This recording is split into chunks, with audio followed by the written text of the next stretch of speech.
What's going on YouTube? Season 2 just dropped in MLB The Show yesterday, and I'm going to give you guys the best tips to get Team Affinity done as fast as possible. But before we do that, make sure you guys hit that subscribe button and turn those notification bells on so you get notified every single time a video of mine goes live. The last Team Affinity tips video that we did hit 13,000 views here on YouTube and got a lot of positive feedback, so really appreciate that support, and hopefully this video can help you guys out just as much as the last one. Now, there's so much content here in Season 2, but Team Affinity is going to be what you want to finish first. With Team Affinity right now, you get 90 set 2 cards to help you build up that collection to get that set 2 pack with Randy Johnson, Hank Aaron, and David Wright. And the first thing that you're going to want to do here in each Team Affinity program, you're going to want to do all the moments. Each moment is worth 1,500 Team Affinity points. There are 5 for each division. You get 7,500 points for each one. They don't take that long. Finish them out and get yourself a little bit of progress. And then once you finish your moments, you're going to want to head down here to the Showdown. There are 3 Showdowns,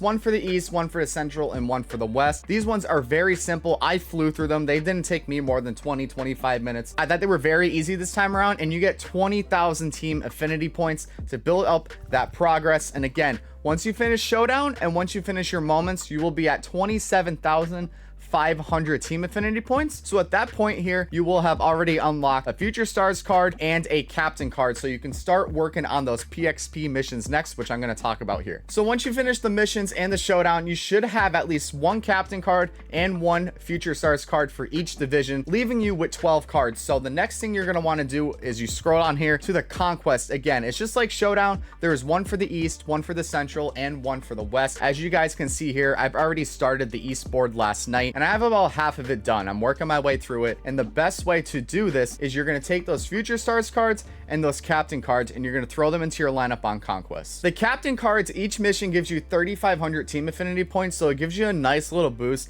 and a lot of these are really easy. As you can see here, Vlad Jr., 3 homers, Enrique Rodriguez, 5 extra base hits, 10 hits for Yandy Diaz, 9 innings pitched for Means, 9 innings pitched for Whitey Ford. Very simple missions. Just go into Conquest, throw them into your lineup, or throw them into your rotation or bullpen or anything like that, whatever, depends what the card is. So when you do all these missions, especially the Captain ones where you need to do certain stats, I would get out a piece of paper or just pull up the sticky notes tab on your computer and just keep track of everything. You can log your stats along the way so you know exactly what you have left, and so that you don't get confused and maybe use a card too much or take them out before you finish them. It just makes your life a hell of a lot easier. So like I said, you'll unlock Captain cards and Future Stars along the way, and the Future Stars, they get the same amount of Team Affinity points as those Captain cards, 3,500 points here. And as you can see, these are not stat missions. The Future Star cards are PXP missions, so whether you take a hitter or a pitcher, you're gonna have to get a certain amount of PXP. And for the Future Stars hitters, you need 200 PXP, and for the Future Stars pitchers, you need 500 PXP. So the best way to keep track of this after your game is when you get into that post-game screen,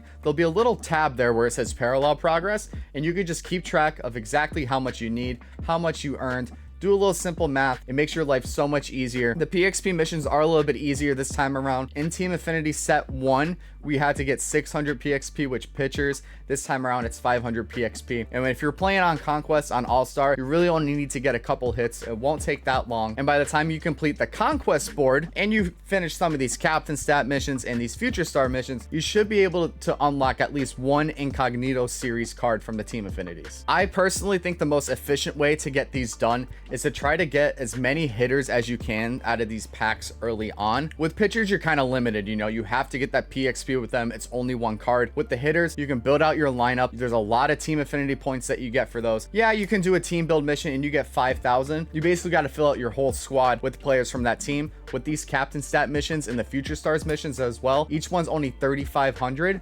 but you can put 9 of those guys in your lineup, and those Team Affinity points are going to rack up really quickly, especially when you're first starting off and you're trying to unlock more of these cards to build out your team with to get their missions done. So at this point, you have your moments done, you have the Showdowns done, and then you have the Conquest done. You have a decent amount of Team Affinity points there. You'll be at least probably 60,000, maybe up here towards 70, 75,000, depending on how many Captain stat missions you finish, how many Future Star missions you finish. finished. Incognito missions, they're PXP missions, but they're a little bit different. You know, they don't have individual stats. It's a repeatable mission where you need to get 1,000 PXP with the incognito cards from that specific division, and you get 5,000 Team Affinity points. So it's very similar to the team build missions here, except it's less because there's less cards that you can use. But if you throw in a couple of these incognito cards and you just keep repeating 1,000 PXP over and over and over, like especially if they're hitters, you're going to be racking up those Team Affinity points really quickly. Now, the next place that you're going to head over to once you have Moments, Showdown, and Conquest completed, you're going to head over to Team Affinity Season 2 mini seasons. They changed how mini seasons works this season. In the past, you know, I think it was 28 games in Team Affinity 1, and what everybody did was you won 15 games or so. You just played your home games and you played one road game to secure yourself into the playoffs. But they changed it and they made the grind a little bit easier this time around. As you guys can see here, the Dubs for Vouchers mission, every time you win 5 mini seasons games, they will give you 1 voucher towards your Team Affinity progress. So you can either do one or two things here. You can still play those 15 games like in the past, and you'll get 3 extra bonus vouchers since you won 15 games. 5 times 3 is 15. Simple math. Or since there's 28 games, you can go out and win 10 more games and get yourself to 25 wins to get 2 more vouchers. The rest of the vouchers are here at the end. It's just like Team Affinity 1. I believe for making the playoffs, winning the semifinals, and then winning the championship, I believe in total there you get 10 vouchers. And again, if you win 15, you're going to be getting 3 more bonus vouchers. That would put you at 13 vouchers every single time you complete in mini seasons. Or like I said, you can play those 10 extra games, get yourself to 25 wins, and then you can make it a total of 15 vouchers since you won those 10 extra games. And the great thing about the vouchers is that you can spread them across any division. You know, you don't have to stack them all into one division. You can if you want to, but I personally don't think that's the best way to go about it. I kind of want to progress all of them equally at the same time if I can. And if we scroll down here to the mini seasons voucher exchange, each voucher is worth 4,000 Team Affinity points. So if you win 25 games and you win the championship, you will get 15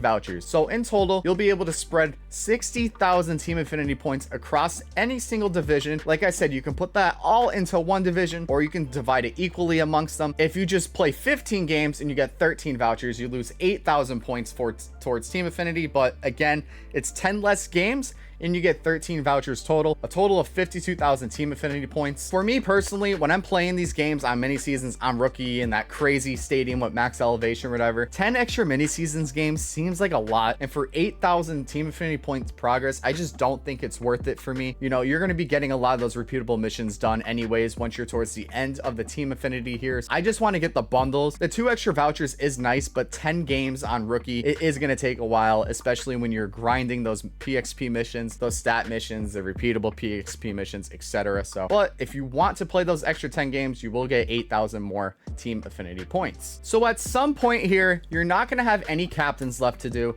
You're not going to have any future stars left to do either. You're going to have all 10 of these missions finished for the most part, I would say, if you do it correctly. And then all that you're really going to have left here to do is just play mini seasons. That mode is going to be your bread and butter once you have your Showdown, your Conquest, all those other things finished. You're going to stack your cards up with team build missions here. If you have a couple cards that you still need to finish up, you can throw them in your lineup or in your bullpen, your rotation, whatever. But this will reward you with 5,000 Team Affinity points. And just by doing a lot of these missions, it will be the best way to finish it, because you might be sitting here with, say, I don't know, Yankees cards or whatever, right? You might be at 1550 out of 2000 for PXP. You're playing on rookie, throw some Yankee cards in your lineup, and once you finish that, boom, you get 5,000 Team Affinity points. And then you look around and you see what other teams you're close on. So as we head over here, for example, say to the AL Central, you're trying to find ways to get those Team Affinity points, and say, for example, the Guardians, you only need 400 more or something like that to get to 2000 and get yourself some more PXP bonuses. It's very similar to Team Affinity 1, but I think the grind this time around is going to be a little less time consuming. You really do want to get these cards though, because through the 6 divisions, you will be earning 90 free set 2 cards, and you really want to be able to get as many free cards as possible, because as we head over here to the set collections, once you get 160 cards, you will be able to unlock one of your cards of choice here. You get to pick David Wright, Hammer and Hank, and Randy Johnson. So I know that puts you a little bit over halfway to getting one of those cards. And once you complete Team Affinity, between Tops Now and the new Kaiju series as well, you'll be able to get yourself a rich Gossage, and you will be very close to Big Poppy as well. They're going to be releasing some more cards here as we get further into the set. But if you want to get these set collections done the cheapest way possible, you want to get every single free card that you can to lock into this collection here. You don't want to be locking in cards that go for a lot of stubs, because we all know beginning of a new set, everybody wants to get these cards as fast as possible. So your XP reward path cards, these cards like Clayton Kershaw here, I believe that's the alter ego pack that they're in, they're going to go for a lot of stubs at the start because people want to try to get these collections done as fast as possible. So if you're trying to save some stubs and you want to get yourself a new set 2 collection card here in the next week or so, grind out your Team Affinity, you know, maybe put Battle Royale, put ranked seasons on the side. You know, you can wait a little bit for that. We have 4 weeks for this new season. Take some time, do these Team Affinity moments,